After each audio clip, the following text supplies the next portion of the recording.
नमस्कार दोस्तों, स्वागत करता हूं आज की इस वीडियो में। आज हम आपके लिए क्लास 12 के फिजिक्स का वेरी इंपॉर्टेंट सब्जेक्टिव क्वेश्चन करने वाले हैं। क्या है तो सब्जेक्टिव क्वेश्चन जो आपके एग्जाम के लिए बहुत ही इंपॉर्टेंट बनता है। तो चलिए इस वीडियो को शुरू कर लेते हैं। और आपको इस वीडियो को लाइक कर देना है, शेयर कर देना है और चैनल को सब्सक्राइब कर देना है, पहली बार आए तो, ठीक है। और मैं आपको जितना भी सब्जेक्टिव क्वेश्चन करा दूंगा उससे बाहर नहीं पूछेगा, अगर आप लोग सारा प्रश्न को याद रखते हैं तब, ठीक है। 20 प्रश्न पूछा जाएगा, आपको 10 ही प्रश्न का जवाब देना है, ठीक है। तो आपको शर्त है कि आपको याद करना होगा सारा प्रश्न को, ठीक है। तो चलिए पहला प्रश्न आपसे कहता है, विद्युत द्विध्रुव आघूर्ण को परिभाषित करें तथा इसका एसआई मात्रक को लिखें। आंसर कहता है विद्युत द्विध्रुव में से कोई एक आवेश एवं उसके बीच के गुणनफल को विद्युत द्विध्रुव आघूर्ण कहा जाता है, जिसे P द्वारा सूचित किया जाता है। इसका एसआई मात्रक क्या होता है? कूलम मीटर होता है। क्या कहता है? विद्युत द्विध्रुव में से कोई एक आवेश एवं उसके बीच के दूरी के लिख लीजिए, दूरी के गुणनफल को विद्युत द्विध्रुव आघूर्ण कहा जाता है, जिसे P द्वारा सूचित किया जाता है। इसका एसआई मात्रक कूलम मीटर होता है, ठीक है। तो ठीक है, चलिए अगला प्रश्न और बढ़ते हैं। और दूसरा प्रश्न देखिए क्या कहता है, और सारा प्रश्न को याद करना होगा, ठीक है। चलिए दूसरा नंबर प्रश्न कहता है, लेजर किरणों की दो मुख्य विशेषताओं को लिखें। पहला आंसर लिखिएगा, लेजर किरणों की दो प्रमुख विशेषताएं निम्न हैं। पहला लिखिएगा, लेजर किरणें काफ़ी लंबी दूरी तय करता है। दूसरा लिखिएगा, समान कला में सभी तरंगे होती है। तीसरा लिखिएगा, इससे निकलने वाला किरण एक वर्णी होता है। सारा प्रश्न इंपॉर्टेंट बनता है, तो याद रखिएगा सारा प्रश्न को, ठीक है। स्क्रीनशॉट कर लीजिए, अगर मैं इसका पीडीएफ भी आपके टेलीग्राम चैनल पर डाल दूंगा, ठीक है, आप लोग वहां से भी देख सकते हैं। तीसरा नंबर प्रश्न कहता है, समांतर प्लेट संधारित्र में दूसरे प्लेट का क्या कार्य है। आप लोग वीडियो को अंत तक बने रहिए, आपको सारा प्रश्न याद होगा, ठीक है। मैं अपने खुद हाथों से लिखा हूं। कहता है, समांतर प्लेट संधारित्र में दूसरे प्लेट का क्या कार्य है। आंसर कहता है, समांतर प्लेट संधारित्र में जिस प्लेट पर आवेश दिया जाता है, क्या कहता है, समांतर प्लेट संधारित्र में जिस प्लेट पर आवेश दिया जाता है उसे संग्राहक प्लेट कहते हैं। जिस प्लेट पर आवेश दिया जाता है उसे क्या कहते हैं? संग्राहक प्लेट। एवं जिस प्लेट को भूदरित किया जाता है उसे संघनक प्लेट कहा जाता है, ठीक है। जिस पर आवेश दिया जाता है उसे संग्राहक प्लेट, एवं जिसको भूदरित किया जाता है उसको संघनक प्लेट। तथा यह दूसरी प्लेट संधारित्र की धारिता को बढ़ाने का कार्य करता है। दूसरी प्लेट संधारित्र की धारिता को बढ़ाने का कार्य करता है। क्या लिखिएगा, समांतर प्लेट संधारित्र में जिस प्लेट पर आवेश दिया जाता है उसे संग्राहक प्लेट कहा जाता है, एवं जिस प्लेट को भूदरित किया जाता है उसे संघनक प्लेट कहा जाता है।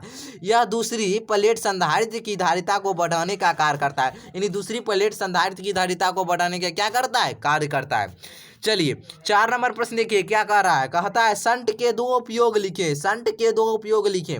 आंसर देखिए, शंट के दो उपयोग निम्नलिखित हैं। पहला है, यह गैल्वेनोमीटर को क्षति होने से बचाता है। क्या कहता है? यह गैल्वेनोमीटर की क्षति होने से बचाता है। दूसरा कहता है, इसका उपयोग कर आमीटर तथा एमीटर तैयार किया जाता है। ऑप्शन नंबर क्या देगा? ऑप्शन कहते हैं, सॉरी। तो चलिए याद रखिएगा, ऑब्जेक्टिव पढ़ाते हैं तो इसलिए बोला जाता है, ठीक है। तो 5 नंबर प्रश्न देखिएगा था, एक ट्रांसफार्मर में ऊर्जा क्षय को नामांकित करें। देखिए आंसर कहता है, ट्रांसफार्मर में निम्नलिखित प्रकार से ऊर्जा क्षय होता है। आप लोग वीडियो को अंत तक रखिए और ध्यान पूर्वक देखिए, ये प्रश्न आपको सारा प्रश्न याद होगा। कहता है, आंसर कहता है, पहला है ताम्र क्षय। पहला कौन क्षय है? ताम्र क्षय। कहता है, जब प्राथमिक कुंडली से विद्युत धारा प्रवाहित किया जाता है तो जूल के नियम से कुछ ऊर्जा का क्षय होता है, जिसे ताम्र क्षय कहा जाता है। क्या कहा जाता है? ताम्र क्षय। कहता है, जब प्राथमिक कुंडली से विद्युत धारा प्रवाहित किया जाता है तो जूल के नियम से कुछ ऊर्जा का क्षय होता है, जिसे ताम्र क्षय कहा जाता है। सिंपल है, याद रखिएगा। चलिए दूसरा कहता है लौह क्षय। दूसरा क्या है? लौह क्षय। लिखिएगा आंसर में, ट्रांसफार्मर के करोड़ में ट्रांसफार्मर के करोड़ में भंवर लिखा हुआ, भंवर धारा उत्पन्न होने के कारण कुछ ऊर्जा का क्षय होता है, जिसे लौह क्षय कहा जाता है। ट्रांसफार्मर के ट्रांसफार्मर के करोड़ में भंवर धारा उत्पन्न होने के कारण कुछ ऊर्जा का क्षय होता है जिसे लौ क्षय कहा जाता है। कितना सिंपल है, ट्रांसफार्मर के करोड़ में भंवर धारा उत्पन्न होने के कारण कुछ ऊर्जा का क्षय होता है जिसे लौ क्षय कहा जाता है। ठीक है, तो चलिए तीसरा देखिए पॉइंट कहता है शैथिल्य। तीसरा क्या है, शैथिल्य क्षय। क्या है, शैथिल्य क्षय। कहता है जब ट्रांसफार्मर की कुंडली से विद्युत धारा प्रवाहित होता है। क्या कहता है, जब ट्रांसफार्मर की कुंडली से विद्युत धारा प्रवाहित होता है तो लोहे का करोड़ बार बार चुंबकित तथा विचुंबकित होते रहता है जिसके कारण कुछ ऊर्जा का क्षय होता है जिसे क्या कहते हैं, जिसे शैथिल्य क्षय कहा जाता है। जिसे क्या कहते हैं, जिसे शैथिल्य क्षय कहा जाता है।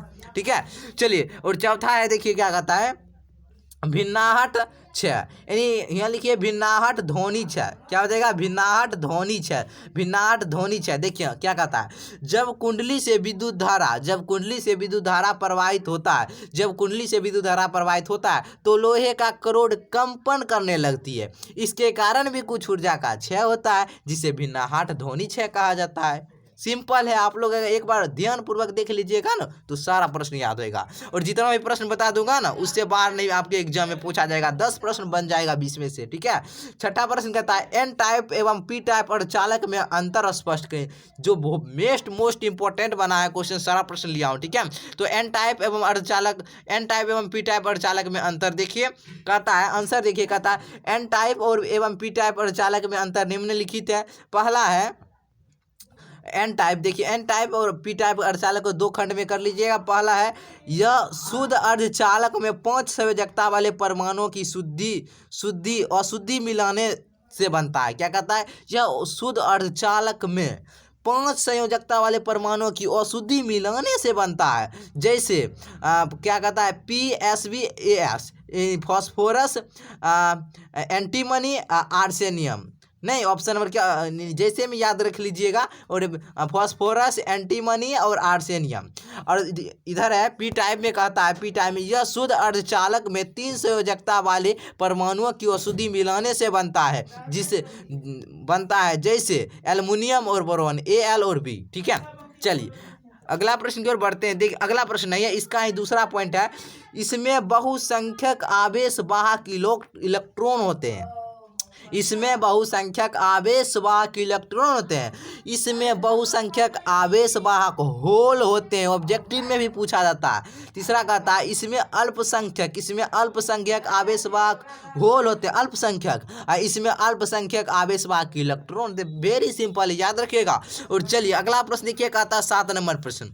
7 नंबर प्रश्न कहता है हर एक बार पूछा जाता है, मॉड्यूलन को परिभाषित करें, इसके प्रकारों को लिखें। मॉड्यूलन को परिभाषित करें तथा इसके प्रकारों को लिखिए। आंसर कहता है मॉड्यूलन वह प्रक्रिया है जिसके द्वारा उच्च आवृत्ति के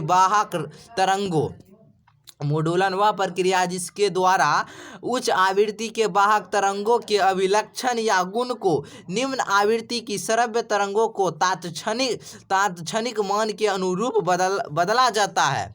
ठीक है, इसे ही मॉड्यूलन कहा जाता है। यह 3 प्रकार के होते हैं। यह कितने प्रकार के होते हैं, मॉड्यूलन पूछा जाएगा। मॉड्यूलन कितने प्रकार के होते हैं, तो 3 प्रकार के होते हैं। आंसर पहला है आयाम मॉड्यूलन, दूसरा है कला मॉड्यूलन, तीसरा है आवृत्ति मॉड्यूलन। ठीक है, मॉड्यूलन कितने प्रकार के होते हैं, तो 3 प्रकार के।